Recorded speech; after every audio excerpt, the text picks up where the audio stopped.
இந்த வீடியோல TNPSC chemistry சப்ஜெக்ட்ல இருந்து கேட்ட ப்ரீவியஸ் இயர் क्वेश्चन தான் பார்க்க போறோம். இதுவரைக்கும் நம்ம சேனலை சப்ஸ்கிரைப் பண்ணாங்க சப்ஸ்கிரைப் பண்ணிக்கோங்க. அப்பதான் நம்ம டெய்லி அப்லோட் பண்ண வீடியோ உங்களுக்கு நோட்டிபிகேஷனா வரும். இப்போ ஃபர்ஸ்ட் क्वेश्चन பார்க்கலாம். Which of the following is a disinfectant? இந்த 4 ஆப்ஷன்ல எது disinfectant கேட்டிருக்காங்க. ஃபர்ஸ்ட் APT கொடுத்திருக்காங்க. APTங்கிறது அமினோ பென்சோ ட்ரையசோல் அப்படினு சொல்லுவோம். ஓகே. ஃபுல் ஃபார்ம் வந்து அமினோ பென்சோ ட்ரையசோல். ஓகே, இதுதான் கெமிஸ்ட்ரியில APT யோட ஃபுல் ஃபார்ம். ஓகே, இந்த அமினோ பென்சோ ட்ரையசோல் வந்து B450 என்சைமை இன்கிபிட் பண்றதுக்கு யூஸ் ஆகுது, ஒரு இன்கிபிட்டரா யூஸ் ஆகுது. ஓகே, அப்போ இது ஒரு டிஸ்இன்ஃபெக்டன்ட் கிடையாது. So option A wrong. அடுத்தது ஆப்ஷன் பி TDT. TDTங்கிறது என்ன? Para comma para dichloro diphenyl trichloro ethane. Okay, trichloro ethane. இதுதான் TDT யோட ஃபுல் ஃபார்ம். ஓகே, இது ஒரு டிஸ்இன்ஃபெக்டன்ட்டா யூஸ் ஆகும். ஓகே, அப்போ option B is correct answer. அடுத்தது NPK. NPKங்கிறது நைட்ரஜன் பாஸ்பரஸ் பொட்டாசியம், இது ஒரு fertiliser. So option C is wrong answer. அடுத்து ஆப்ஷன் டி கொடுத்துருக்காங்க CFC. CFCங்கிறது குளோரோஃப்ளோரோ கார்பன். இதை நம்ம பிரியான் கேஸ் அப்படின்னு சொல்லுவோம். இந்த பிரியான் கேஸ் வந்து ரெஃப்ரிஜிரேட்டர் ஏர் கண்டிஷனர்ல கூலன் கேஸா யூஸ் ஆகுது. ஸோ இது டிஸ்இன்ஃபெக்டன்ட் கிடையாது. So option D also wrong. So இதுல 4 ஆப்ஷன்ல B option is correct answer. Which of the following gases are mainly present in the sun? சன்னுல மெயினா பிரசன்ட் ஆயிருக்கக்கூடிய கேஸ் எதுன்னு கேட்டிருக்காங்க. சன்னுல நியூக்ளியர் ஃபியூஷன் ரியாக்ஷன் நடக்கும். Okay, nuclear fusion reaction. இந்த nuclear fusion ரியாக்ஷன்ல hydrogen case தான் involve ஆகும். Okay, அப்போ சன்னுல அதிகமா இருக்கக்கூடிய கேஸ்ல ஃபர்ஸ்ட் என்னன்னா ஹைட்ரஜன் கேஸ். அந்த ஹைட்ரஜன் வந்து 71% பிரசன்ட் ஆயிருக்கும். அதே மாதிரி ஹீலியம் கேஸ், இந்த ஹைட்ரஜனும் நியூக்ளியர் ரியாக்ஷனுக்கு இன்வால்வ் ஆகி நியூக்ளியர் ஃபியூஷன் ரியாக்ஷனுக்கு இன்வால்வ் ஆகி ஹைட்ரஜன் 71% இருக்கும். இந்த ஹைட்ரஜனும் கம்பைன் ஆகி ஹீலியம் ஃபார்ம் ஆகும். அந்த ஹீலியம் 27% பிரசன்ட் ஆயிருக்கும். ரிமைனிங் 2% ஹெவியர் எலமெண்ட்ஸ் பிரசன்ட் ஆயிருக்கும். ஓகே, அப்போ மேஜரா இருக்கக்கூடிய கேஸஸ் யாருன்னா ஹைட்ரஜன் அண்ட் ஹீலியம். ஓகே, அப்போ option C is correct answer. அடுத்த question, consider the following statement. First assertion கொடுத்திருக்காங்க, diamond is not a good conductor of electricity. Yes, diamond வந்து ஒரு இன்சுலேட்டரா இருக்கும், அது good conductor கிடையாது. Reason, it has no free electron. Yes, diamond ஓட structure வந்து tetrahedral. Okay, கார்பனை சுத்தி 4 கார்பன் பிரசன்ட் ஆயிருக்கும். ஓகே, அதுல சென்டர்ல இருக்கக்கூடிய கார்பனோட ஹைபிரிடைசேஷன் sp3. ஓகே, அப்போ இது கார்பனை சுத்தி 4 கோலன் பாண்ட் பிரசன்டா இருக்கிறதுனால கார்பன்ல ஒரு ஃப்ரீ எலக்ட்ரானே இருக்காது. ஸோ கார்பனோட அட்டாமிக் நம்பர் 6, ஃபர்ஸ்ட் செல்ல 2, செகண்ட் செல்ல 4 தான் அதோட வேலன்சி எலக்ட்ரான். கார்பனை சுத்தி 4 எலக்ட்ரானும் பாண்டிங்ல இன்வால்வ் ஆயிரும். ஸோ அதுல ஃப்ரீ எலக்ட்ரான் இருக்காது. அது ஃப்ரீ எலக்ட்ரான் இல்லைங்கிறதுனால இது எலக்ட்ரிசிட்டியை கண்டக்ட் பண்ணாது. இதே நம்ம கிராபைட்டை எடுத்துட்டோம்னா அதுல ஃப்ரீ எலக்ட்ரான் இருக்கும். ஏன்னா 3 கோலன் பாண்ட் தான் இருக்கும். ஓகே, அப்போ ஒரு ஃப்ரீ எலக்ட்ரான் இருக்கும், அதனால எலக்ட்ரிசிட்டியை கிராபைட் கண்டக்ட் பண்ணும். பட் டைமண்ட் கண்டக்ட் பண்ணாது. It has no free electron. Okay, அப்ப assertion and reasonum கரெக்ட் தான். அப்போ option A both A and R true and R is the reason for A. So option A is correct answer. Okay, அடுத்த question பார்க்கலாம். Carbon form large number of organic compounds due to. Carbon வந்து large number of organic compound form பண்ணும். First option isomerism கொடுத்திருக்காங்க. Isomerism அப்படின்னா compound having same molecular formula but different physical and chemical property. Physical ப்ராப்பர்ட்டியும் chemical ப்ராப்பர்ட்டியும் டிஃபரெண்டா இருக்கும். அதுதான் நம்ம ஐசோமெரிசம் அப்படின்னு சொல்லுவோம். ஓகே, அப்போ இங்க ஐசோமெரிசத்தினால large number of organic compound form பண்றது இல்ல. So option A is wrong answer. அடுத்தது அலட்ரோப். அலட்ரோப்ங்கிறது same element but more than one physical form. For example carbon எடுத்துட்டோம் அப்படின்னா கார்பன் டைமண்ட் ஃபார்ம்லயும் இருக்கும், அதே மாதிரி கிராவிட் ஃபார்ம்லயும் பிரசன்ட் ஆயிருக்கும். ஓகே, அப்போ இது மோர் தென் ஒன் பிசிக்கல் ஃபார்ம்ல பிரசன்ட் ஆயிருக்கு, ஆனா சேம் எலமெண்ட், அதை தான் நம்ம அலட்ரோப் சொல்லுவோம். இதே மாதிரி புல்லரின், கார்பன் நானோடு, கிராபின்ங்கிற 5 ஃபார்ம்ல கார்பன் இருக்கும். இதெல்லாம் அலட்ரோபி அப்படின்னு சொல்லுவோம். இந்த அலட்ரோபினால large number of organic compound form ஆகிறது இல்ல. அடுத்த ஆப்ஷன் கேட்டனேஷன். கேட்டனேஷன்ங்கிறது tendency of an atom to form chain of bond with itself. Carbon இருக்குன்னா கார்பனோட சேர்ந்து செயின் ஆஃப் பாண்டை வந்து ஃபார்ம் பண்ணக்கூடிய எபிலிட்டி இருந்துச்சுன்னா நம்ம அதை கேட்டனேஷன் சொல்லுவோம். இந்த கேட்டனேஷன் ப்ராப்பர்ட்டி வந்து கார்பனுக்கு இருக்கிறதுனால தான் large number of organic compound form பண்ணுது. ஓகே, அடுத்த ஆப்ஷன் டெட்ராவேலன்சி. டெட்ராவேலன்சிங்கிறது கார்பனை சுத்தி 4 கோலன் பாண்ட் பிரசன்டா இருக்கும், அதுதான் நம்ம டெட்ராவேலன்சி சொல்லுவோம். இந்த 4 வேலன்சி இருக்கிறதுனால மட்டும் carbon large number of organic compound form பண்றதுல மெயின் ரீசன் என்னன்னா catenation. C is correct answer. அடுத்த क्वेश्चन பார்க்கலாம். Which of the following are carbonate ore? இந்த 4 ஆப்ஷன்ல எது கார்பனேட் ஓர் அப்படின்னு கேட்டிருக்காங்க. ஃபர்ஸ்ட் ஆப்ஷன்ல கிரையோலைட் கொடுத்திருக்காங்க. கிரையோலைட்டோட ஃபார்முலா Na3Al(F6). இது ஒரு ஃப்ளூரைடு ஓர். அடுத்தது ஃப்ளூரோஸ்பர் கொடுத்திருக்காங்க. சோ கால்சியம் ஃப்ளூரைடு தான் ஃப்ளூரோஸ்பர் அப்படின்னு சொல்லுவோம். இது ஒரு ஃப்ளூரைடு ஓர். அடுத்தது பாக்சைட் கொடுத்திருக்காங்க. பாக்சைட்டோட ஃபார்முலா Al2O3.NH2. இது ஒரு oxide ore. Okay, oxygen present ஆயிருக்கு. அடுத்து குப்ரைட். குப்ரைட்ங்கிறது ஒரு ஆக்சைடு ஓர், Cu2O. ஓகே, அடுத்தது மேக்னசைட். மேக்னசைட்ங்கிறது மெக்னீசியம் கார்பனேட், MgCO3. இது ஒரு கார்பனேட் ஓர் தான். அடுத்து சைரைட்ங்கிறது ஒரு அயான் கார்பனேட், FeCO3. ஓகே, அப்ப இந்த ரெண்டுமே உங்களுக்கு கார்பனேட் ஓர் தான், CO3 பிரசன்ட் ஆயிருக்கு. Okay, option C is correct answer. அடுத்து ஆப்ஷன் டி வந்து கலினா. கலினாங்கிறது லெட் சல்பைடு, PPS. சின்னப்பாருங்கிறது மெர்குரி சல்பைடு. இது ரெண்டுமே சல்பைடு ஓர். ஓகே, அப்போ ஆப்ஷன் ஏ வராது, ஆப்ஷன் பி வராது, ஆப்ஷன் டி வராது. So option C is correct answer. அடுத்த கொஸ்டின் பார்க்கலாம். What is the covalency of nitrogen in ammonia molecule? Ammonia மாலிகுலோட கோவலன்சி என்ன அப்படின்னு கேட்டிருக்காங்க. இப்போ அமோனியாவோட ஃபார்முலா NH3. நைட்ரஜனை சுத்தி 3 ஹைட்ரஜன் பிரசன்ட் ஆயிருக்கும். ஓகே, அப்போ 3 கோவலன் பாண்ட் பிரசன்ட் ஆயிருக்கும். நைட்ரஜன் மேல ஒரு லோன் பேர் பிரசன்ட் ஆயிருக்கும். ஓகே, அப்போ டோட்டலா இந்த நைட்ரஜனுக்கும் ஹைட்ரஜனுக்கும் கேட்டல 3 கோவலன் பாண்ட் பிரசன்ட் ஆயிருக்கு. ஸோ அதோட கோவலன்சி என்ன அப்படின்னா 3. ஓகே, இதே அமோனியம் அயான் எடுத்துட்டோம், அதை சுத்தி 4 ஹைட்ரஜன் ஆட்டம் பிரசன்ட் ஆயிருக்கும். ஓகே, அப்போ 4 ஹைட்ரஜன் ஆட்டம் பிரசன்ட் ஆயிருக்கும். ஸோ அதோட கோவலன்சி 4. அப்போ மேக்ஸிமம் கோவலன்சி ஆஃப் நைட்ரஜன் எவ்வளோ அப்படின்னா 4. ஓகே, ஆனா அமோனியாவில் அதோட கோவலன்சி என்னன்னா 3. So option A wrong, option C wrong, option D also wrong. Option B is correct answer. அடுத்த क्वेश्चन பார்க்கலாம். which of the following is strong acid and strong base reaction?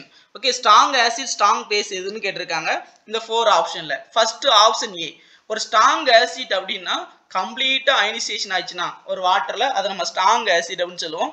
இதே partially dissociate ஆச்சுன்னா அது weak acid சொல்லுவோம். இதே மாதிரி strong baseனா ஒரு கம்ப்ளீட்டா அயனைசேஷன் ஆச்சுன்னா அது strong base, பார்சியலி டிசோசியேட் ஆச்சுன்னா அது வீக் பேஸ் அப்படின்னு சொல்லுவோம். ஓகே, ஃபர்ஸ்ட் ஃபார்மிக் ஆசிட் எடுத்துருக்கோம். All organic acid partially dissociated in water. Okay, அப்போ ஆர்கானிக் ஆசிட் எல்லாமே வீக் ஆசிட். அப்போ ஃபார்மிக் ஆசிட் வந்து ஒரு கார்பன் உள்ள ஆசிட். ஸோ இது ஒரு ஆர்கானிக் ஆசிட். அதனால இது கம்ப்ளீட்டா அயனைசேஷன் ஆகுது, பார்சியலி டிசோசியேட் ஆகும்.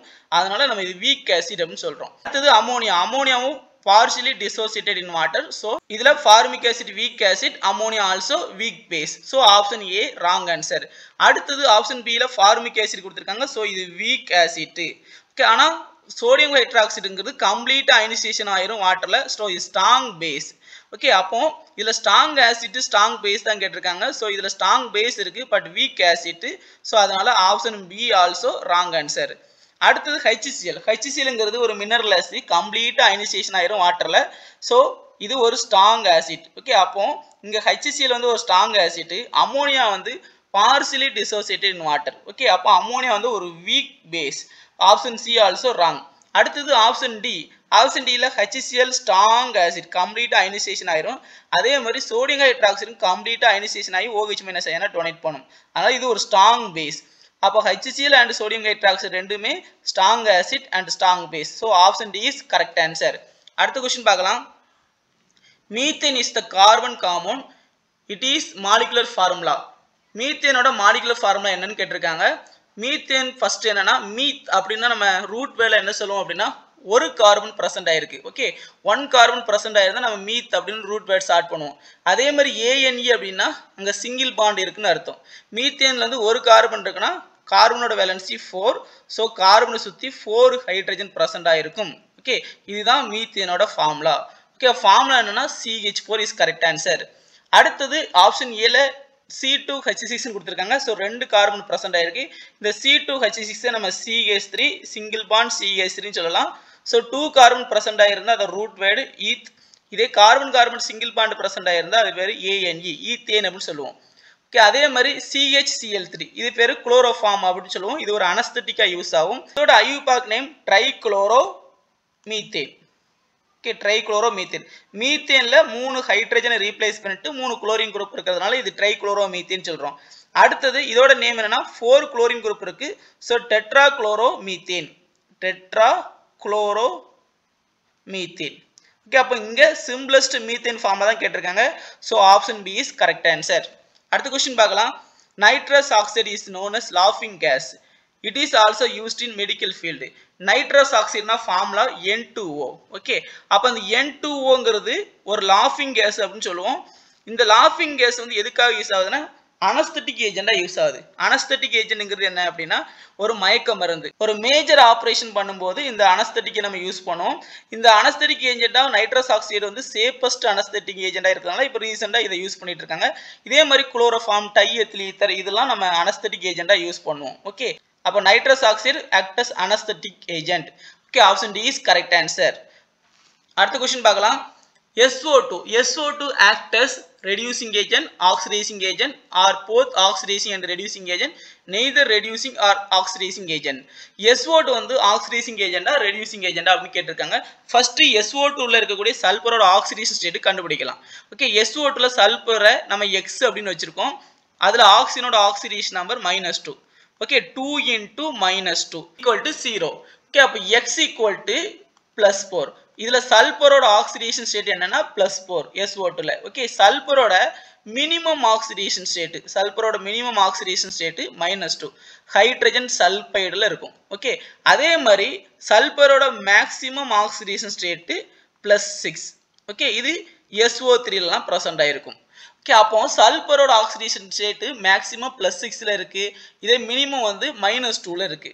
அப்போ அந்த SO2ங்கிறது +4 ஆக்சிடேஷன் ஸ்டேட்ல இருக்குது, இன்டர்மீடியேட் ஆக்சிடேஷன் ஸ்டேட்ல இருக்கிறதுனால இதோட ஆக்சிடேஷன் நம்பர் இன்க்ரீஸும் ஆகலாம், ஆக்சிடேஷன் நம்பர் டிக்ரீஸும் ஆகலாம். +4ல இருந்து -2 வரைக்கும் போகலாம், +4ல இருந்து +6 வரைக்கும் வரலாம். ஆக்சிடேஷன் நம்பர் இன்க்ரீஸ் ஆச்சு, அதாவது +6 மாறிச்சுன்னா அது ஆக்சிடேஷன் அர்த்தம். ஆக்சிடேஷன் ஆச்சுன்னா அது ரெடியூசிங் ஏஜெண்டா யூஸ் ஆகும். அதே மாதிரி ஆக்சிடேஷன் நம்பர் குறைஞ்சிச்சு அப்படின்னா -2 குறைஞ்சிச்சுன்னா அது ரெடக்ஷன் அப்படின்னு சொல்லுவோம். ரெடக்ஷன் ஆகக்கூடிய ஒரு எலமெண்ட் ஆக்சிடைசிங் ஏஜெண்டா யூஸ் ஆகும். அப்ப ஆக்சிடைசிங் ஏஜென்ட் அப்படின்னா it get reduce and help us oxidation, that is called as oxidizing agent. reducing agent அப்படினா it get oxidize and help us reduction, அதான் reducing agent சொல்லுவோம். அப்ப இங்க SO2 வந்து ஆக்சிடேஷன் நம்பர் இன்டர்மீடியேட்டா இருக்கிறதுனால இது ஆக்சிடைஸ் ஆகும், ரெடியூஸ் ஆகும். அதனால it act as both oxidizing and reducing agent. Option C is correct answer. அடுத்த क्वेश्चन பார்க்கலாம். Which one of the following compound is not a protonic acid?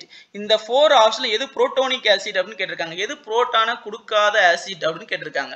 Okay, first sulphuric acid கொடுத்திருக்காங்க. Sulphuric acid நம்ம வாட்டர்ல dissociate பண்ணோம்னா அது 2H+ அயானை donate பண்ணும். அடுத்தது SO4 2- அயானை donate பண்ணும். H+ அயானை டொனேட் பண்றதுனால இது புரோட்டோனிக் ஆசிட் அப்படினு சொல்றோம். அதே மாதிரி போரிக் ஆசிட், போரிக் ஆசிடோட ஃபார்முலா நம்ம POH thrice அப்படின்னு எழுதுவோம். ஓகே, இந்த போரிக் ஆசிட் H+ டொனேட் பண்ணாது, அதுக்கு பதிலா OH- அயானை அக்செப்ட் பண்ணும். ஏன்னா இதுல இருக்கக்கூடிய போரான் வந்து எலக்ட்ரான் டிபிசியண்டா இருக்கும். ஓகே, அதை சுத்தி 6 பாண்ட் தான் பிரசன்ட் ஆயிருக்கும். அப்ப எலக்ட்ரான் டிபிசியண்டா இருக்கிறதுனால இது OH- அக்செப்ட் பண்றதுனால இதை நம்ம ஆசிட் சொல்றோம். அப்போ H+ டொனேட் பண்ணிச்சுன்னா அது ஆசிட்னு சொல்லலாம். அதே மாதிரி OH- அக்செப்ட் பண்ணிச்சுன்னா அதை ஆசிட் அப்படின்னு சொல்லலாம். ஓகே, H+ டொனேட் பண்ணாலும் ஆசிட், OH- அக்செப்ட் பண்ணாலும் ஆசிட் அப்படின்னு சொல்லுவோம். ஓகே, அப்போ இங்க போரிக் ஆசிட் வந்து OH- அக்செப்ட் பண்ணும். டியூ டு ரீசன் என்ன அப்படின்னா போரானை சுத்தி 3 OH பிரசன்ட் ஆயிருக்கு. அப்ப 3 OH பிரசன்ட் ஆயிருக்கனால அதை சுத்தி 3 பாண்ட் தான் பிரசன்ட் ஆயிருக்கும். அப்ப 3 பாண்ட் அப்படின்னா 6 எலக்ட்ரான் தான். அது ஆக்டெட் ரூலை ஃபாலோ பண்ணாது, 2 எலக்ட்ரான் டிபிசியண்டா இருக்கும். அதனால OH- குரூப் இருந்துச்சு அப்படின்னா அந்த OH- குரூப்பை அதை அக்செப்ட் பண்ணி 8 எலக்ட்ரானா மாற ஆசைப்படும். அப்போ OH- அக்செப்ட் பண்றதுனால இது ஆசிட் அப்படின்னு சொல்றோம். அதே மாதிரி பாஸ்போரிக் ஆசிட் நம்ம வாட்டர்ல டிசோசியேட் பண்ணோம்னா அது 3H+ அயானை டொனேட் பண்ணும். அடுத்தது பாஸ்பேட் அயானை டொனேட் பண்ணும்.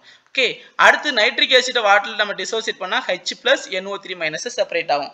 ஓகே, அப்ப இது மூணுமே உங்களுக்கு H+ அயானை டொனேட் பண்ணும். அதாவது நைட்ரிக் ஆசிட் டொனேட் பண்ணும், பாஸ்போரிக் ஆசிட் டொனேட் பண்ணும், சல்பூரிக் ஆசிட் டொனேட் பண்ணும். அப்ப இது எல்லாமே புரோட்டோனிக் ஆசிட். ஆனா எது நாட் புரோட்டோனிக் ஆசிட் கேட்டிருக்காங்க. So option B is not protonic acid. அது மட்டும் தான் H+ டொனேட் பண்ணாது, அதுக்கு பதிலா OH- அக்செப்ட் பண்ணும்.